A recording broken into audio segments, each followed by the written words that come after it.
Member, and I fully accept the inadequacy of my knowledge. The Attorney-General, having heard, and this is a serious issue, where there's a genuine public interest, the question was, is it an offence to charge for, I presume they mean use of the beach, because certainly if access to the beach goes over private land, members can charge for that. I presume, in fact, the question was deficient in that regard, but the Minister chose not to use that as an out. But having listened to the question, I asked the Attorney-General, in the interest of good faith, whether he could could help the House, because my dilemma is, not being a lawyer, I can't judge the adequacy of the Attorney-General's answer, and there's a public interest in this.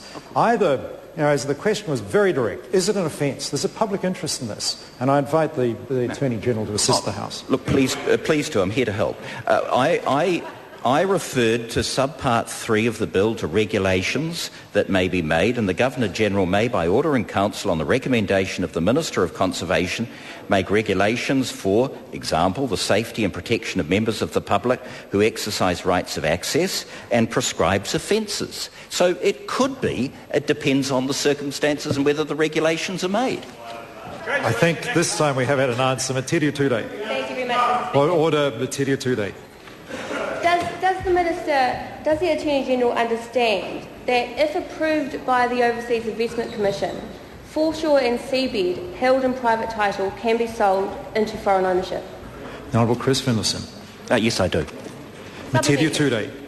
So why then does he think that it's fair to restrict the customary rights of Māori in the foreshore and seabed while continuing to allow the possibility for New Zealand's beaches to be sold into foreign ownership? The Honourable Chris Finlayson. Because, as I've already said, two wrongs don't make a right. These titles exist now, and unilaterally taking away from Māori and Pākehā who have titles, freehold titles, in areas which encompass the foreshore and seabed is discrimination. Question on Te Uroro Flavel. Tēnā koe, Mr. Speaker. Ki te minita, what evidence did the Ministerial Review Panel chaired by Chief Judge Takutai Jury rely on in concluding that the Foreshore and Seabed Act 2004 failed to balance the interests of all New Zealanders in the foreshore and seabed and was discriminatory and unfair, and how does he think that the 2010 Act will fare under the same scrutiny? The Honourable Chris Finlayson. The Ministerial Review Panel relied on a wide range of evidence, both national and international, who submitted to the panel, and that included business interests, local government, iwi, hapu, various other groups, and also looked at New Zealand case law, including the Ngāti Apa decision.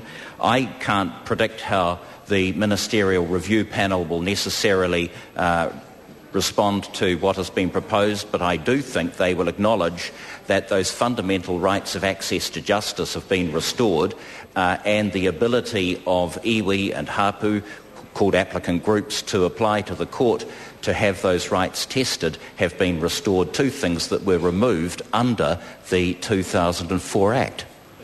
Question number 5, the Honourable Darren Hughes. Thank you, sir. Mr.